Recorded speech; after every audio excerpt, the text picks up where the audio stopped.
नमस्कार प्यारे बच्चों, मैं परिहार सर आप सभी का मेरे इस YouTube channel primary digital study में स्वागत है। प्यारे बच्चों, आज के इस वीडियो में कक्षा तीसरी की हिंदी का पाठ 3 सीखने जा रहे हैं और इस पाठ का नाम है श्रवण कुम्हार। तो आप सभी को हिंदी की पुस्तक ओपन करना है और पाठ 3 निकाल लेना है। साथ में पेन और कॉपी लेके आपको साथ में बैठना है। यदि आपको किसी प्रश्न का उत्तर लिखना हो तो वीडियो को रोक के आप प्रश्न का उत्तर आप लिख सकते हैं। तो बिना देर किए हुए हम वीडियो की शुरुआत करते हैं और इस पाठ को पढ़ना प्रारंभ करते हैं। तो पाठ का नाम है श्रवण कुमार और पाठ 3 है। इस पाठ में हम क्या सीखेंगे? माता पिता की भक्ति की प्रेरणा। तो माता पिता की सेवा किस प्रकार से करना चाहिए, इस पाठ से हमें सीखने मिलेगा। साथ ही सेवा भाव और संवेदना के गुणों का विकास होगा। संज्ञा शब्द के बारे में हम सीखेंगे। अनेकार्थी शब्द क्या होते हैं, इनके बारे में हम जानेंगे। अब हम इस पाठ को पढ़ते हैं। श्रवण कुमार अयोध्या राज्य का रहने वाला था। यह आपसे प्रश्न पूछा जा सकता है कि श्रवण कुमार जो है वे कौन से राज्य के रहने वाले थे। तो यहां पर आपको अयोध्या राज्य जो है वो याद रखना चाहिए। उसके पिता का नाम शांतनु तथा माता का नाम भाग्यवती था। प्रश्न बनता है यहां पे, श्रवण कुमार के माता पिता का नाम क्या था? तब आपको उत्तर ये याद रखना होगा। पिता का नाम शांतनु और माता का नाम भाग्यवती था। दोनों वृद्ध, वृद्ध मतलब बूढ़े, और नेत्रहीन थे, मतलब उनको दिखता नहीं था, जिसे हम अंधे कह सकते हैं गांव की भाषा में, है ना। जिनको दिखाई देता उन्हें अंधे कहते हैं। तो यहां पर नेत्रहीन शब्द जो है यूज किया गया है। श्रवण कुमार उनका इकलौता पुत्र था। इकलौता मतलब अकेला। वह अपने माता पिता की खूब सेवा करता था। कौन? श्रवण कुमार। वह प्रतिदिन, प्रतिदिन मतलब रोज रात्रि में उन्हें सुलाकर ही स्वयं सोता था। एक बार उनके माता पिता ने तीर्थ यात्रा करने की इच्छा व्यक्त की। किसके सामने? श्रवण कुमार के सामने। तो निश्चित रूप से उसके सामने चुनौती थी कि एक तो दिखता नहीं और एक तो बूढ़े हैं, अब कैसे तीर्थ यात्रा करेंगे? आइए हम जानते हैं। अब यहाँ पे चित्र में देख रहे हैं जिसे हम कावड़ कहते हैं। सावन के महीने में आपने जो कावड़ देखा होगा वही इसको कावड़ में आप देख रहे हैं। एक तरफ पिता है और एक तरफ माता है, और इन्हीं का जो पुत्र है ये रहा श्रवण कुमार। आइए आगे पढ़ते हैं। अब कहानी में देखिएगा, श्रवण के सामने यह समस्या थी कि वह उन्हें यात्रा कैसे कराए, जो मैंने अभी जिक्र किया। उस समय आजकल की तरह आवागमन की सुविधा नहीं थी। आज के समय में तो आवागमन की जो सुविधा है, आवागमन मतलब एक स्थान से दूसरे स्थान जाने के लिए वाहन नहीं थे, मगर जो वाहन है जिनको हम आवागमन, यहां पर जो शब्द यूज किया गया है, मतलब एक स्थान से दूसरे स्थान आने जाने के जो साधन थे उस समय नहीं थे, मगर यह जो सुविधा है आज के समय में है। तो आज के समय में कौन कौन सी है? जैसे ट्रक हुई, जैसे ट्रेन हुआ, बस हुआ, एरोप्लेन है, आपके पास कार है, गाड़ी है, ये साधन है, ठीक है ना। उसने एक उपाय सोचा। उसने एक बहगी, जिसे हम कावड़ कहते हैं, वो बनाई। बहगी के एक पल्ले में पिता को तथा दूसरे में माता को बैठाकर वह तीर्थ यात्रा के लिए चल पड़ा, पैदल ही। अनेक तीर्थों का भ्रमण करते हुए उसने अपने नेत्रहीन माता पिता को पवित्र नदियों में स्नान कराया। श्रवण कुमार तीर्थ यात्रा पूरी कर अयोध्या लौट ही रहा था, तभी घटना घटी। और वो घटना क्या घटी, अब ध्यान से सुनिएगा। श्रवण कुमार अपने माता पिता के लिए पीने का पानी लेने नदी पर गया। नदी पर गया। वहां अयोध्या के राजा दशरथ, अयोध्या के राजा कौन थे? दशरथ थे। तो अयोध्या में कौन सी नदी है? सरयू नदी है। तो अयोध्या के राजा दशरथ सरयू नदी के किनारे पेड़ों के झुरमुट में छिप कर खड़े थे। किस लिए? शिकार करने के लिए। एक चीज याद रखिएगा, अयोध्या में कौन सी नदी है? सरयू नदी है। इसको हमेशा के लिए याद कर लीजिए, ठीक है ना। अब अयोध्या के जो राजा हैं वो सरयू नदी के किनारे पेड़ों के झुरमुट में छिप कर खड़े थे। मतलब जहां पर छोटी छोटी जो झाड़ियां होती हैं, जहां पे हम दिखाई नहीं देते दूसरे को, उसको झुरमुट कहते हैं यहां पे। उन्हें पानी में डब डब की आवाज सुनाई दी। उन्होंने इसे किसी जानवर की आवाज समझकर शब्द भेदी बाण चलाया। अब देखिएगा, अब यहां पे हुआ क्या कि पहले के राजा महाराजाओं के पास में शक्तियां हुआ करती थी, बाण हुआ करते थे, अपने गुरुओं से वो तपस्या करके प्राप्त करते थे, भगवान से प्राप्त करते थे। अब उनके पास में ऐसा ही एक बाण था, शब्द वेदी। तो शब्द वेदी का मतलब यह होता है कि मान लीजिए राजा ने जो आवाज सुनी और उस आवाज को सुनकर यदि बाण चला दिया तो आवाज जहां से निकली है, जिसके द्वारा निकली है, उसको जाके तीर लग जाता था। तो वही घटना यहां पे घटी।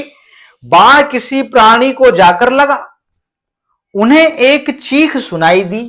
भाई बाण लगेगा तो तकलीफ होगी, आ कह के, तो ये चीख हुई। तो एक चीख सुनाई दी किसको? अयोध्या के राजा दशरथ को, ठीक है ना। देखिएगा इस प्रकार से ये बाण लगा, ये छुपे हुए थे, उनके हाथ में कमंडल था, नदी के किनारे वो पानी के लिए गए थे।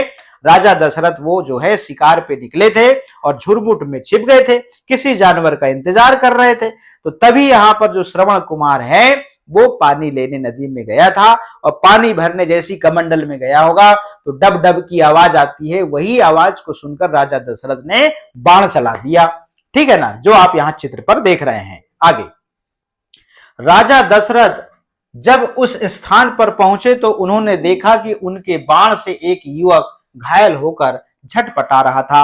आपने देखा होगा जब बाण लगता है या फिर आप किसी भी जीव को देखिएगा, जब वो मरने की स्थिति में होता है तो हाथ पर जैसे तितर बितर होते हैं, वैसे ही वो मरने की स्थिति में था और वो उसके जो हाथ हैं, पैर जो हैं, वो झटपटा रहे थे, तिलमिला रहा था, चोट गहरी थी। यह देखकर राजा को बहुत दुख हुआ, क्योंकि राजा किसी व्यक्ति को मारने नहीं गए थे, वो जानवर का शिकार करने गए थे। राजा ने अपने हाथ से उसके शरीर से तीर निकाला और युवक का नाम पूछा। युवक ने अपना नाम बताकर कहा कि पास ही उसके माता पिता बैठे हैं, पास ही वे नेत्रहीन हैं, उन्हें प्यास लगी है, कृपया उन्हें जल पिला दे। वे मेरी प्रतीक्षा कर रहे हैं, प्रतीक्षा मतलब इंतजार कर रहे हैं। अपने माता पिता के इस परम भक्त का नाम श्रवण कुमार था। श्रवण कुमार ने महाराज दशरथ से माता पिता को पानी पिलाने का अनुरोध किया और प्राण त्याग दिए, मतलब वहां पर वो मर गया। अपनी भूल पर पछताते हुए राजा दशरथ श्रवण कुमार के माता पिता के पास जल लेकर आए। उन्होंने सारी घटना बताकर जल पीने के लिए कहा। राजा दशरथ, देखिएगा यहां पर ये राजा दशरथ आए, लीजिए जल पीजिए। अब यहां पे देखिएगा आगे क्या होता है। बात सुनकर श्रवण के माता पिता पुत्र वियोग से व्याकुल हो उठे। वो दुखी हो गए, वो उस वियोग में डूब गए। उन्होंने दुखी मन से राजा को श्राप दिया कि जिस प्रकार हम पुत्र वियोग में अपने प्राण त्याग रहे हैं, उसी प्रकार तुम भी पुत्र वियोग में अपने प्राण त्यागोगे। तो यही वाला जो श्राप है, जब श्री राम जो है सीता चोरी गई थी, जब घर में नहीं थे, उनको वनवास हुआ था, ठीक है ना, उसी समय, तो उसी वनवास के उसमें पुत्र वियोग में उनके प्राण गए थे, ठीक है ना। इसी श्राप के कारण दशरथ को पुत्र वियोग में, श्री राम के वियोग में अपने प्राण त्यागने पड़े थे। इस घटना को बीते सैकड़ों वर्ष हो गए, पर श्रवण कुमार की कीर्ति आज भी अमर है। अपने माता पिता की सेवा कर श्रवण कुमार ने मातृ देवो भवो, पितृ देवो भवो, आचार्य देवो भवो के आदर्श को अपने जीवन में अपनाया। आज भी उनका चरित्र माता पिता की सच्ची सेवा की प्रेरणा देता है। महात्मा गांधी ने अपने बचपन में श्रवण कुमार नाटक देखा था, उनके जीवन पर इसका गहरा प्रभाव पड़ा था।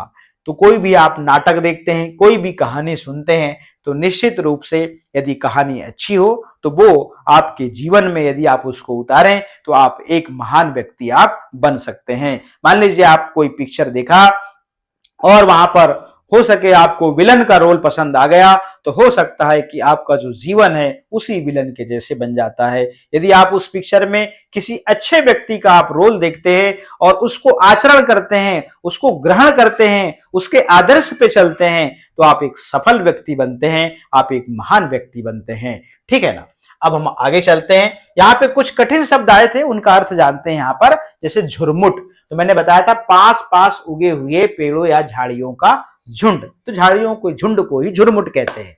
फिर एकलौता मतलब एकमात्र, आवागमन मतलब आना जाना, मैंने इसको अच्छे से समझाया था। अनुरोध मतलब विनय या प्रार्थना करना। ठीक है ना। वियोग विरह या अभाव, दुख जिसे कहते हैं। व्याकुल घबराया हुआ। कीर्ति यश ख्याति या प्रसिद्ध। प्रेरणा किसी काम के लिए प्रेरित करना। फिर यहां पे देखिएगा शब्द वेदी बाण, केवल शब्द सुनकर बिना देखे ही लक्ष्य पर मारा जाने वाला बाण जो है वो शब्द वेदी बाण कहलाता है। प्रतीक्षा मतलब इंतजार, और नेत्रहीन का मतलब अंधा जो देख नहीं सकता। इस प्रकार से शब्दार्थ के बारे में हमने यहाँ पर जाना। यहाँ पे अब जो है इसके आगे प्रश्न उत्तर हैं, तो उन प्रश्न उत्तरों को हम कंप्लीट कर लेते हैं। निम्नलिखित प्रश्नों के उत्तर लिखिए। राजा दशरथ ने श्रवण कुमार को क्या समझकर बाण मारा था? तो उत्तर लिखेंगे, राजा दशरथ ने श्रवण कुमार को कोई जंगली पशु समझकर बाण मारा था, मतलब जंगली जानवर भी लिख सकते हैं आप यहाँ पे। अब ख नंबर का, राजा दशरथ क्यों पछताए? जब राजा ने श्रवण कुमार की चीख सुनी तो वे घटना के स्थान पर गए और श्रवण कुमार को घायल देखकर वे बहुत पछताए। ग नंबर का, बाण लगने के बाद श्रवण कुमार ने राजा दशरथ से क्या कहा? उत्तर, बाण लगने के बाद श्रवण कुमार ने राजा दशरथ से कहा कि पास में ही मेरे अंधे माता पिता प्यासे बैठे हैं, उन्हें जाकर जल पिला दो। अब देखिएगा घ नंबर का, श्रवण कुमार के माता पिता ने राजा को क्या श्राप दिया?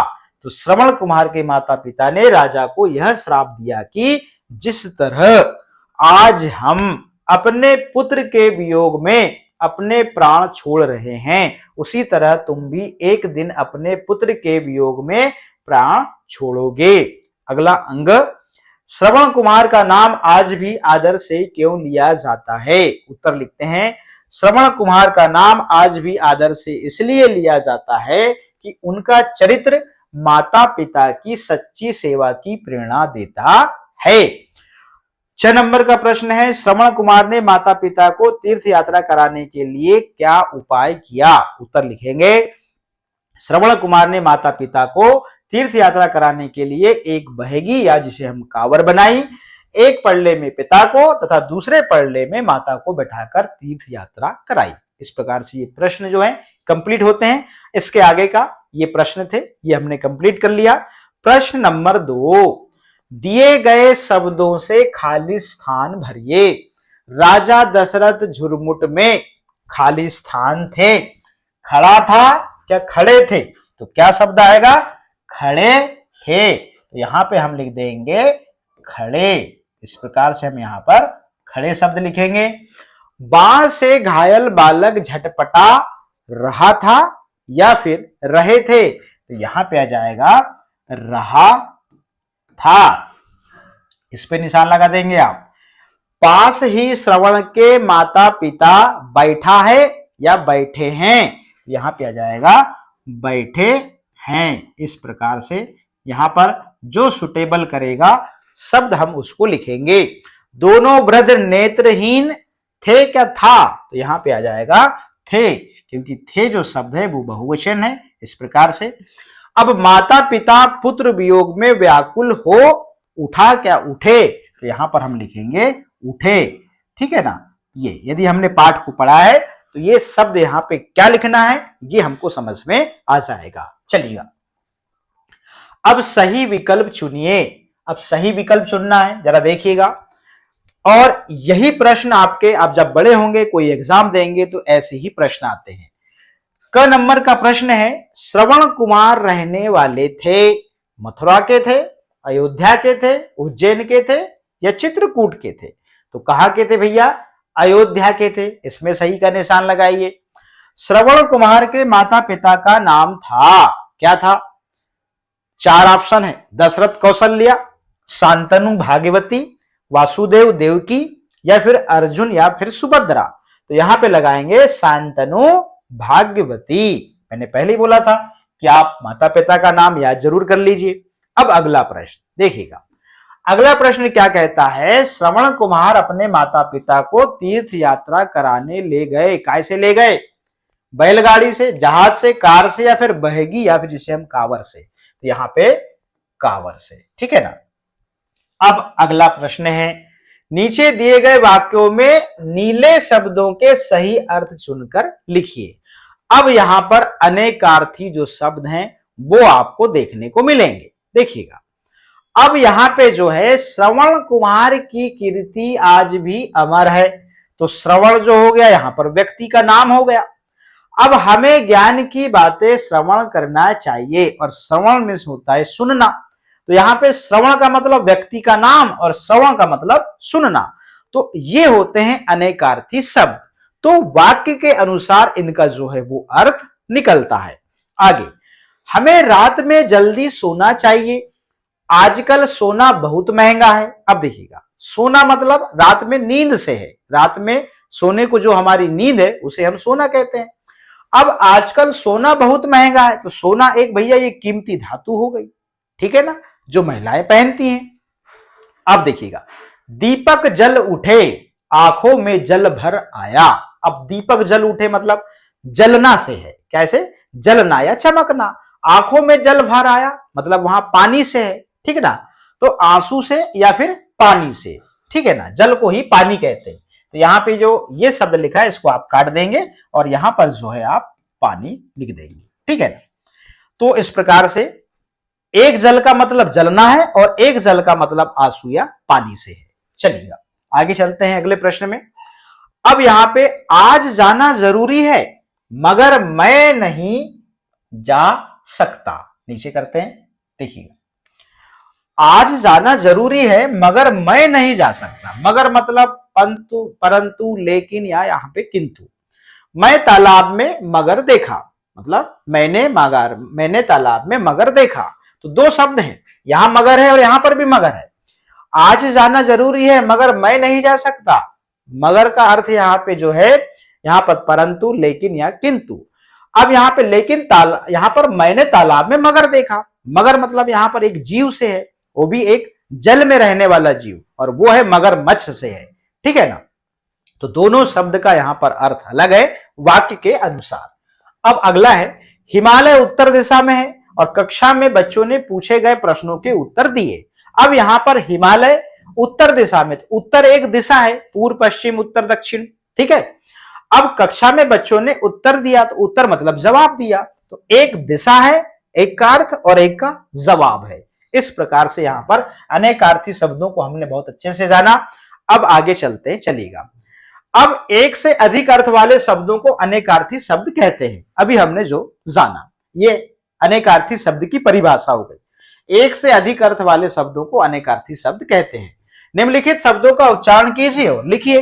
आपको उच्चारण करना है और लिखना है। दशरथ, शब्द वेदी, तीर्थ यात्रा, प्रतीक्षा, नेत्रहीन, परम भक्त, श्रवण कुमार और श्राप। इस प्रकार से आपको उच्चारण करना है। अब देखिएगा, डब डब नदी से बर्तन में पानी भरते समय ये आवाज आई। नीचे लिखे वाक्यों को ध्यान से पढ़िए, आपस में चर्चा कीजिए और लिखिए।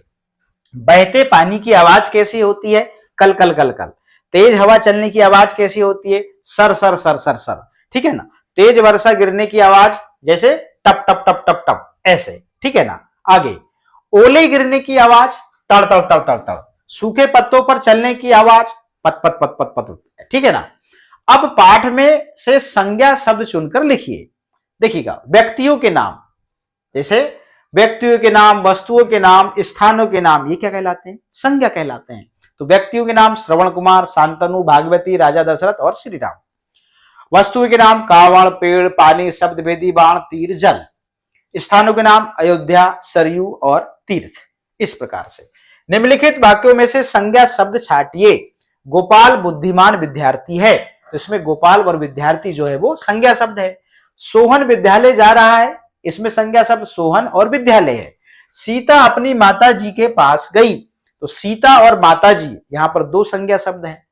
श्याम आजकल तुम क्या काम कर रहे हो, यहां पर श्याम जो है वो संज्ञा शब्द है। इस प्रकार से अपनी योग्यता विस्तार के लिए आप इन प्रश्नों को और कर सकते हैं, नहीं तो इतना करना तो जरूरी है। तो इस प्रकार आज के इस वीडियो में हमने कक्षा तीसरी हिंदी का पाठ 3 श्रवण कुमार को पढ़ा। इसमें जो भी अभ्यास में प्रश्न उत्तर थे उनको भी कंप्लीट किया। तो आज के इस वीडियो में इतना ही, फिर मिलेंगे हम न्यू वीडियो में नए पाठ के साथ में। आप सभी का बहुत बहुत धन्यवाद।